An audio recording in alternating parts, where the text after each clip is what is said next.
Better biking with survival skills. As new riders and drivers, we all learn the highway code's stopping distance chart.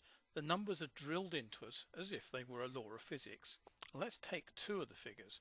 At the lower urban speed limit of 20 miles per hour, the UK's road code book tells us that we should be able to stop in 12 metres. And at 70 miles per hour, the speed limit on a UK dual carriageway or motorway, that stopping distance is 96 metres. Many riders and drivers assume those figures are out of date and that modern vehicles, whether four or two-wheeled, can easily beat them. In fact, the opposite is true.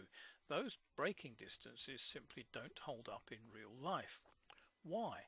First, the code talks about thinking distance, but assumes a reaction time of just 2/3 of a second for a driver who is alert, concentrating, and not impaired.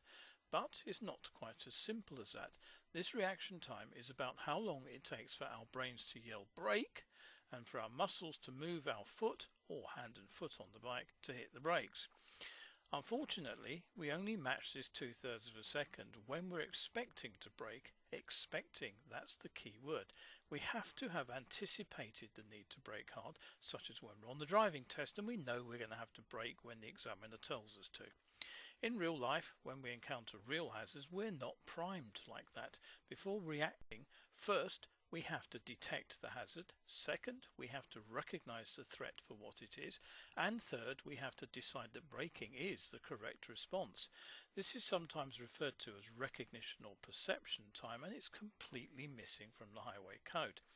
The Transport Research Laboratory looked at studies on braking and concluded that the typical reaction time from perception to reaction is actually a second and a half, more than double what the highway code sets out.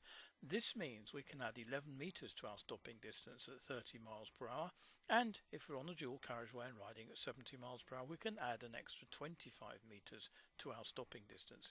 And if the event is a genuine surprise, imagine a deer jumping over a hedge or a wheel coming off a truck and bouncing into our path, it's more like 2 to 3 seconds before we hit the brakes.